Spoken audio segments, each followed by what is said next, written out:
And welcome back to the show. We're talking with John Jackson. Has the traditional BIA run its course? John, in our last segment, you brought up some great points. And while you were talking just at the end, I started to think of something. Um, the BIA as it stands, the existing process, or the traditional process, I should say, the one that was developed and probably you remember being a part of with all of your experience. Yep. Do you think the change, the potential change in performing BIAs and changing the focus, is that a result of our business environment now? Because obviously the BIA at one point was developed with a specific mindset, a specific viewpoint, back 20, 30 years ago, but things have changed now. So do you think that the change in the BIA should be a result of that, like to align with where things are going? I think that's a really good point, Alex. I think when BIAs were first developed, it was a much simpler environment, and people's perspective of business continuity and actually, it was developed when disaster recovery was really the only focus. In the late 70s, early 80s, people were only focused in this industry on an IT systems outage. So there were no work area recovery solutions. It was IT recovery only. So the BIA was developed around what would happen if there was a IT systems outage, and that did not take into account what would happen if there was a facility outage, what would happen if there was a pandemic, what would happen if there was a workforce outage, what would happen if there was a supplier outage. So the initial process of doing the BIA focused only on an IT systems outage, and honestly, I think what we've tried to do is just use the same process to address other types of outages that could occur without really thinking through, what are the impacts of these new outages. I remember in '93 when I was at Comdisco and the World Trade Center bombing, the first bombing of the World Trade Center occurred, and people were displaced from the World Trade Center, and we had at the Comdisco recovery facilities only computer centers. All we had was rooms full of big computers for people to use, and 950 people showed up on buses at the Comdisco recovery facility in Carlstadt and North Bergen, New Jersey, saying, we were told that you guys are our recovery solution, so here we are. And we had to, on the spot, develop what became the industry's work area recovery solution, which was desks and chairs and phones and fax machines and everything else. But the BIAs that had been done didn't take that into account. In today's environment, which is much more global in nature, much more high-tech in nature, much more supplier dependent in nature, it has driven the requirement to rethink the process. And if people are just taking the old BIA and trying to apply it to today's organization, they're just going to continue to come up short. If somebody believes that they still want to, do it the old way, I would just ask them to rethink the questions that they're asking, and rethink the process versus department focus, and also capture the data in a method that can be analyzed and updated on an ongoing basis. The days of doing this in in spreadsheets and Word documents are long gone. There's still a lot of organizations that have not adopted a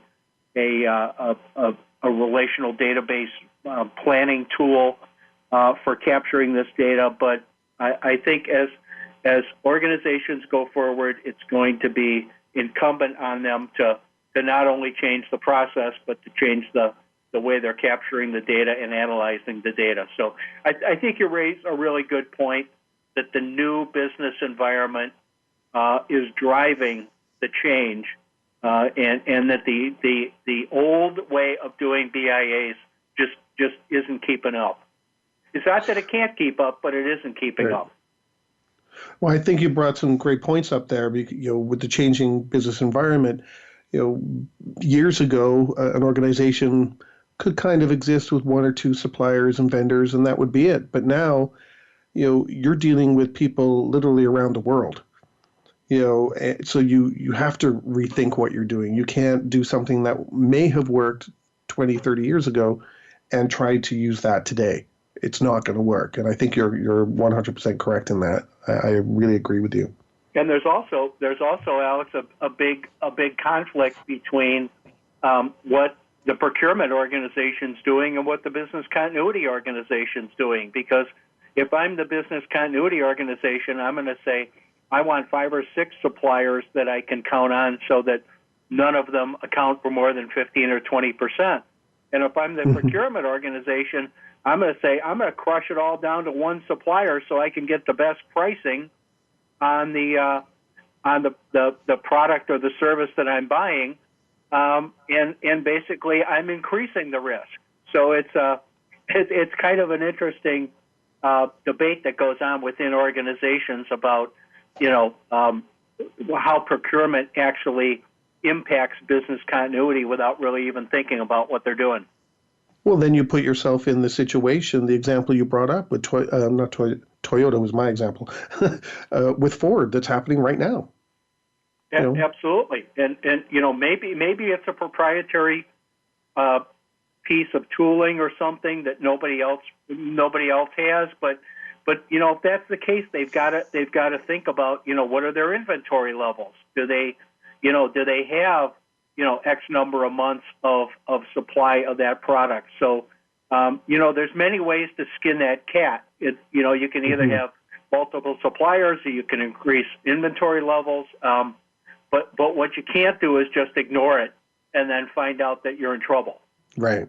So I've got a question for you. I know there are people out there right now who are saying, no, we swear by this BIA, the old way, and looking at it, from the older perspective, and we want to stick to that. What would you suggest? How would you try to win them over to starting to think differently about BIAs, the traditional way of doing it? The process is still there, of course, but, getting outcomes and getting value from the BIA. What would you tell them? How would you try and change their mind? Well, I agree with you that there is some adversity to change, that there's people who are going to say, you know what, I've been doing BIAs for years and years and years, and I think what they have to say, Alex, is this all about how I feel about what I'm doing, or is this about the value that this is providing to my organization? And is the BIA really providing anything that is being used to develop strategies and to develop plans?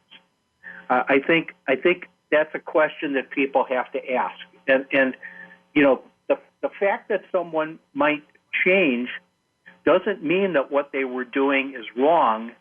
It means that maybe there's a better way to do it. Maybe thinking about it in terms of a process that spans multiple business units in an organization is more important than thinking about what an individual organization does. So honestly, I don't really care if people call it a BIA or a business impact management or an assessment or the name isn't the important thing. The important thing is the value that people are getting out of the process, and that they're tailoring the process to match their organization. So make sure that when you're talking to people, you're taking into account the recovery capabilities of the organization. Don't ask a bunch of questions about what would happen in a month, what would happen in 6 months, what would happen in a year. Those questions are irrelevant, and all they do is irritate the person who's being interviewed because they don't make any sense, and there's no context to them. So I think people can do themselves a favor, honestly, by rethinking what they're doing. And the important thing in here for me is this should be a way for the business continuity person to show that they're providing more value to the organization. If they say, we've taken a look at how we're doing this, and we realize there's better questions that can be asked, there's better strategies that can be developed, so we're adapting to a new way of conducting this assessment that is better for the organization, they come out looking better. They come out looking better. So I think, yes, there's going to be resistance to it, but I think the question that has to be asked is the resistance because I don't want to change, or do I need to change because I need to provide a better result for my organization, and I need to have people view that I'm willing to change to accommodate a better approach. I think that's a great point, and we've just about run out of time, but that's a fantastic point, about someone's personal feelings and the organization, and the value. I think that's a fantastic way to end, because a lot of people do think about business continuity and disaster recovery on a personal level rather than the answering for the organization. It kind of increases their fear level. Oh my God, something's going to happen. So I think that's a really good point to bring up. So thanks for bringing that. Yep. In my last minute here, I just want to thank you, John, for coming on and talking about this. I think there was a lot of great information that you provided to us. And I hope many listeners listen to this and re-listen to it, because there are some great points in here. One of the subjects that are always out there right now is how do we move this industry forward? And John has touched on some great points that of how we can do that. Increase the value of BCM or disaster recovery, whatever term you want to use. Right. How do we bring that to the organization? So, John, thank you very much for doing that. And if there's any other subject, about business continuity, disaster recovery you'd like to talk about, feel free. You have an open invitation to come back on the show and talk about it. I thought this was really great, and I thank you very much for it. Well, thank you, Alex. I appreciate the opportunity, and I hope it's of value to your listeners. I'm sure it will be. So, everyone, again, if there's a topic you'd like us to talk about, please feel free, get in touch. Otherwise, in the meantime, stay prepared, everybody. If you liked that video, thumbs up. If you didn't like that video, thumbs down. But leave me a message and let me know your thoughts. Of course, don't forget to subscribe. And in the meantime, stay prepared, everybody.